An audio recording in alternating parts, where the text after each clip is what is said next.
So yeah, man, first time in Colombia. How are you feeling? In Bogota, some people are telling me you have some friends from Colombia. They've been recommending. How are you feeling? Yes, no, we were great. We had the royalty that is J Balvin recommend to us. He's a good friend, and so he told him and Fabio, his manager, said we needed to go to Andre Carne Res. Carne Res. Yeah, man, it's like a very traditional restaurant here in Bogota. Just have some traditional Colombian food. It was great. So you're doing the whole festival like tour, right? You're moving around Latin America. Word.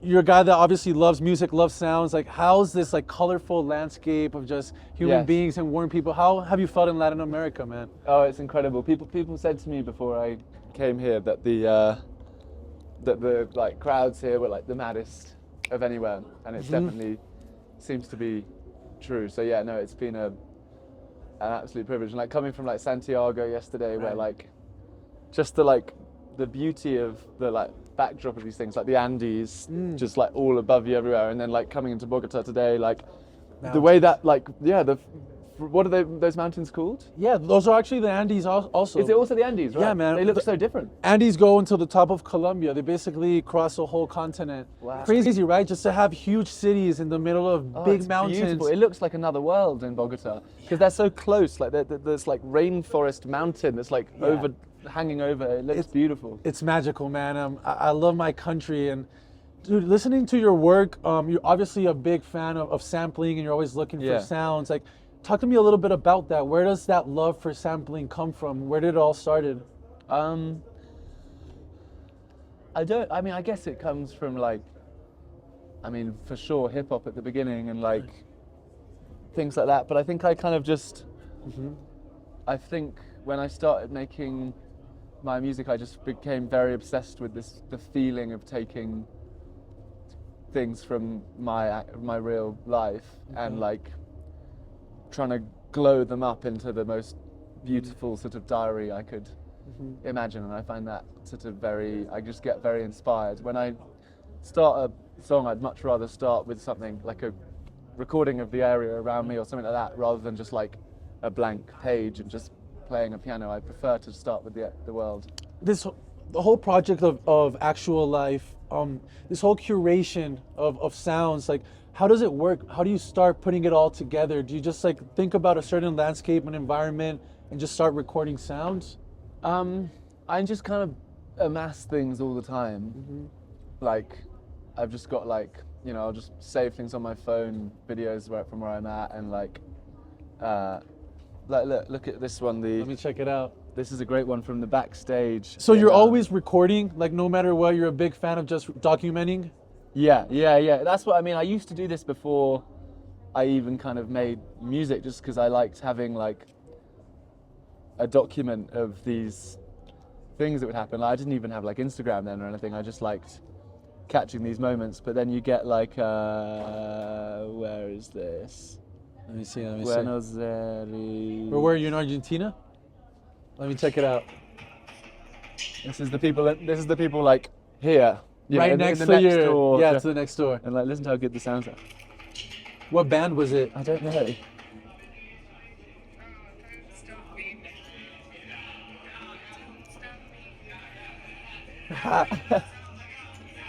And you were just like listening. But then it goes into like being like I did put at one point I did put the camera over the top to see what was going on. Yeah. There is a good moment where it does, and you just kind of feel it. Oh,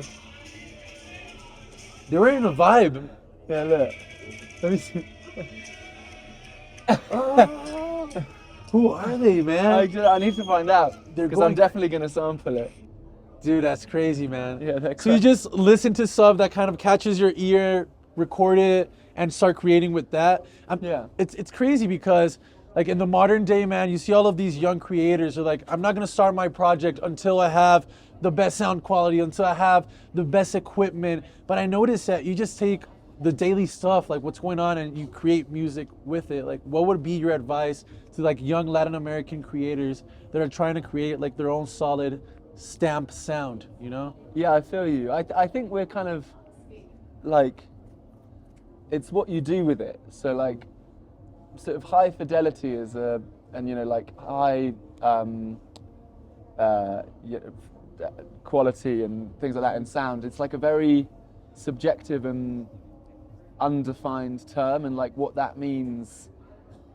I've heard recordings from people who, like, as I say, just like made it on their phone, and then what they do with it and how they layer the sounds and how they sound design around it, it sounds more insane than anything else ever. Like Skrillex is a good example of that. He could just take anything. Like both he and I enjoy being able to just work with anything, and with the blessing of where things are at now, and like, you know, for me and him, our instrument is the laptop, and like that's my instrument for me, really, like, and being able to manipulate and edit and sample and chop and everything. And so and it's a texture, man. Like, you have texture, you have a feel, it feels genuine, it feels real. How does it work when you're curating these sounds and working on your music and you're on a road in such a heavy schedule, like for example Latin America? Do you kind of just like focus on your live show and just leave everything behind, or you're always kind of I get multitasking? I get sad if I don't keep making creating music. I need to feel like I'm still, like, that's obviously the thing that, you know, there's no shows if I don't make. So like one leads the other. Of course. So like today, actually, I was surprised. I thought today I wasn't gonna have time, but I landed into Bogota at 5 a.m. and I've had like a great 12-hour day of writing in a cafe in Bogota. What did you do, man? What was your first day in Bogota like? Can you like run me through it? I mean, it's not very inspiring. I got to the hotel at 7 a.m. Okay. I had a coffee. I went into some cafe that was on the street. Yeah. And I always look for the ones that have a little charger under the thing so I can plug in my laptop. Right. And once I've got that, you're good. You got Wi-Fi? Yeah, I was 12 hours. Was coffee good? Yeah, great. Yeah, it was great. Yeah, of course. And so, yeah, I just made a bunch of stuff. It was a good day. And then next week I've got 4 days in Mexico City. Love it. And I'll get more stuck in a little bit of rest. And there I can really like build up a momentum of writing. Man, I was listening to this interview from Rick Rubin where he was saying, like, when I produce music, when I get in this creative flow, he has like this ritual, right? He has like a very spiritual ritual. In your case, do you believe in this? Like kind of get in a flow state to start creating, or you just kind of like snap into it? I believe that you can train the muscle of like your ability to get into a flow state. Okay.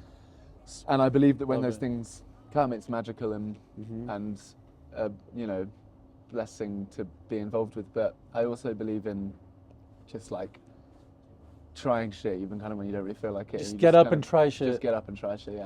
I believe very strongly in that, which I'm sure is also what, I'm not saying anything different to Rick Rubin, but I think probably it's because I sort of, when I was younger, I did a lot of classical music, and so, and in the classical world, it's very much, you know, everyone there would like practice the violin for 8 hours a day, and that's what they did every day. Discipline, hustle. Exactly, yeah. Okay, and you were talking about like before you started in music, you would always like do this whole documenting and trying to look for sounds. So there was a life before music, or how did music get into your life? It was before, I was doing that before I was making your own project, own right? Shit. Yeah, your own shit. Went back to making my own shit, but but no, it's all like music is all I've ever done since I was 10. Yeah. Okay, that's all you know. That's all you love. Yeah, literally. I'm not good at anything else. Love it, man. Are you working, or can we know if you're currently working on actual Life 4? I'm gonna pause the actual Life for a second because it's. I'm just gonna give it a breather. I'm working on something else. Okay. I'm not sure what yet. I've made something with Brian Eno. Yes. And I'm very curious about that, actually. I was asking some people, like, what would you have for Fred? Again, actually, some DJs from Colombia. They're all like, we're very curious about what's that, like, the main, let's say, what have you learned from working with Eno? Or how's that experience been, man? Has it helped you create it in a way? Oh, totally, yeah. No, I was so lucky to meet him really young. Like, I was like 15, 16. Like, so sort of, I think when you're that young, you're kind of too young to be able to appreciate a lot greatness of the way. Yeah, well, particularly in the form of his. Like, it's not like a classical pianist who's playing a Bach fugue in a way that you've never heard. It's like he's much more ethereal in his greatness, and so it's much I think as I got older, I got more and more grateful and appreciative of what makes him so rare. But I think, in answer to your question, that the greatest lesson from Brian to me, to I think everyone he works with, is that he's like a child. Like he still plays. Okay. Like he doesn't. He puts the paramount importance is on a state of play. His inner child is still alive. Yeah. He's still making decisions for him. Yeah. He's like, you know, I don't know. He's 70 something now, and he's like, but he's still. When you're in the studio with him, he's the one going like, oh yeah, like what have you just? I just like try that, and then he's like, he's just playing around. He's just a kid, like, and in the best possible way, yeah. That's beautiful, man. And talking about that, isn't it hard when you're on the road? There's so much shit to take care of. Obviously, there's managing you, the tours, and the live sets, and preparing your sets. Do you sometimes feel like maybe your inner child is just being a little bit silenced, or how do you maintain the kid alive? Just keep your creativity alive.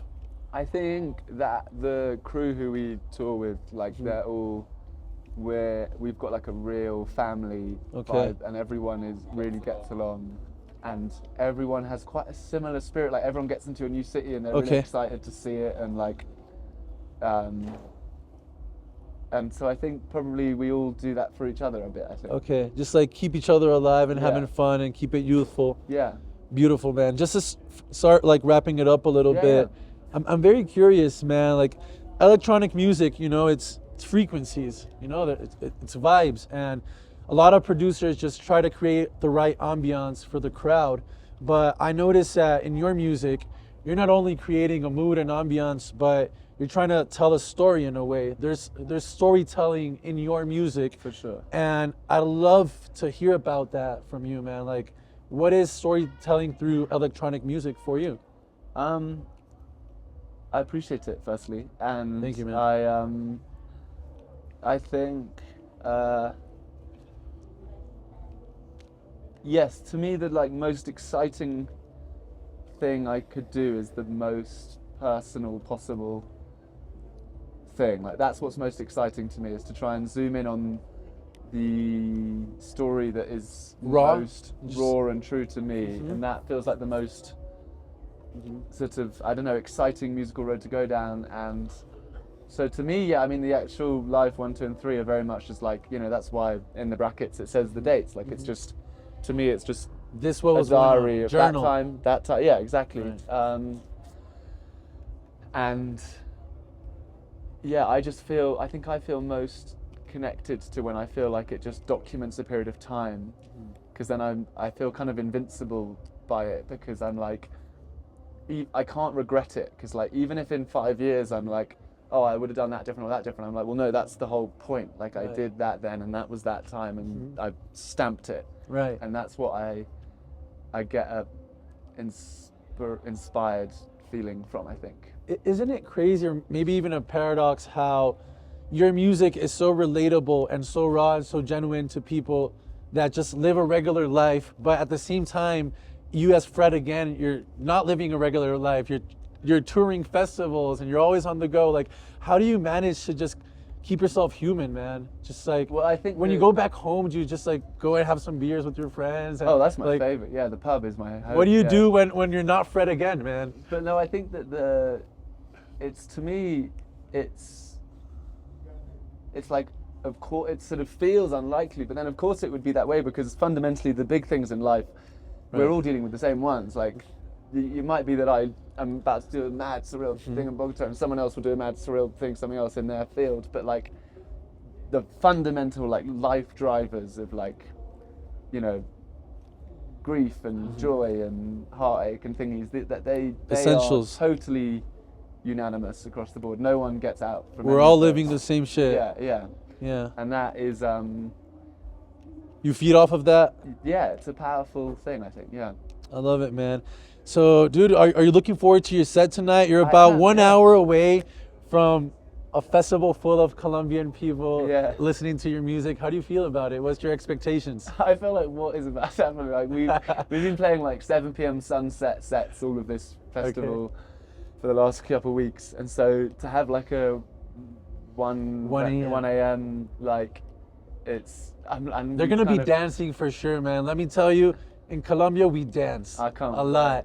So people are going to be dancing, they're going to be Big together, they're going to be smiling. I can't wait for this. Man, I can't wait. I just wish you the best of luck. Dude, you're the best. Believe me, it's been an honor to meet you. And Thank you. You're just a very down-to-earth, humble guy. And once again, thank you for visiting my country. Colombia loves you. I'll be first row dancing my ass off tonight. So man, Thank you, I love brother. it. I Thank you, appreciate it. brother.